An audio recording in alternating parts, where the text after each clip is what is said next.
My name is Kate Hartman, and I'm an associate professor at OCAD, and I'm also the director of the Social Body Lab.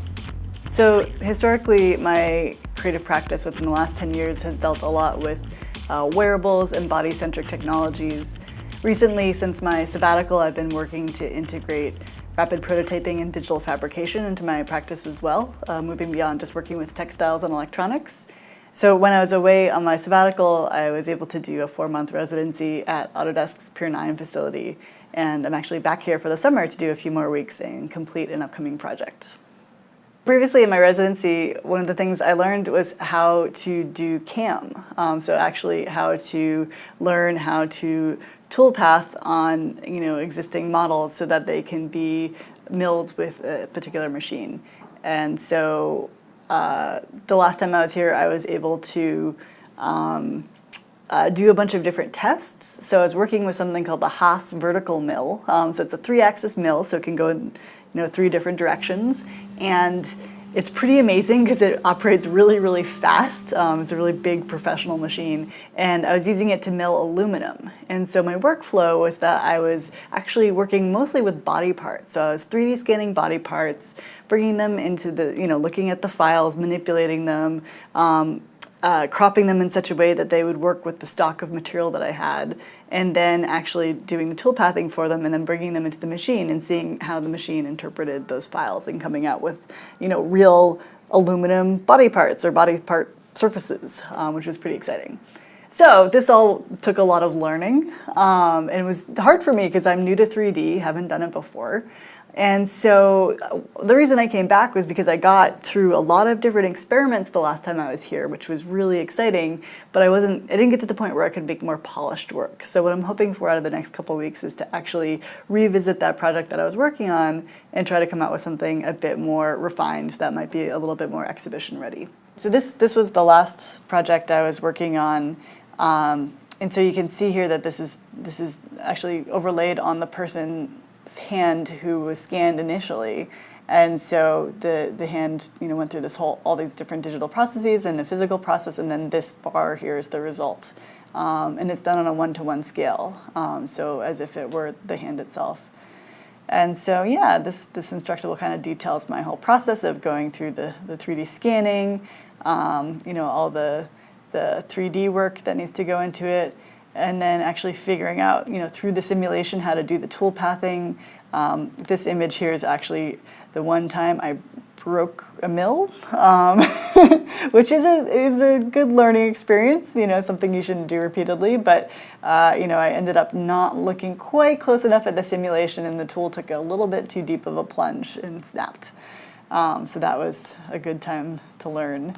Yeah, and then just actually getting it into the mill and machining it is pretty exciting. We've got some nice video footage of this as well, which I can pass on to you if you want. And then some other projects I did there. This was one when I was first learning Fusion 360, and so it's called the Pinky Linker. And so these were these kind of generated objects that were 3D printed that were meant to link the pinky fingers of 2 people together. And so I did it by measuring the pinky size of, like the ring size of the different people in my cohort of residents here at Pier 9.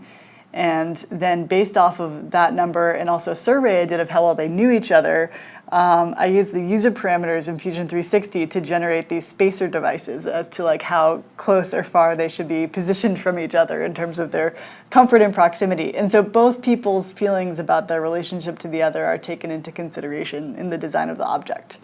And so it's cool because when you plug in the user parameters, you can just change them very easily. So based off of my survey results, I could just update it and then print a new object.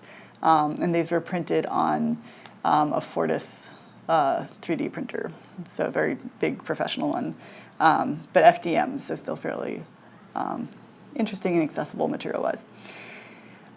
This was an early project I did where I wanted to make super cheap wearables, I spend a lot of time in the Social Body Lab making wearables that are very highly designed, very expensive parts.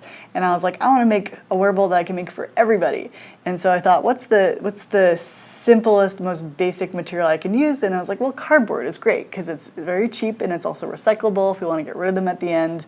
And so I deal a lot with kind of like, the experience of embodiment and what it means to put technologies on our body. And sometimes I do that through electronics, but sometimes I just deal with like the physicality of adding on to our body form.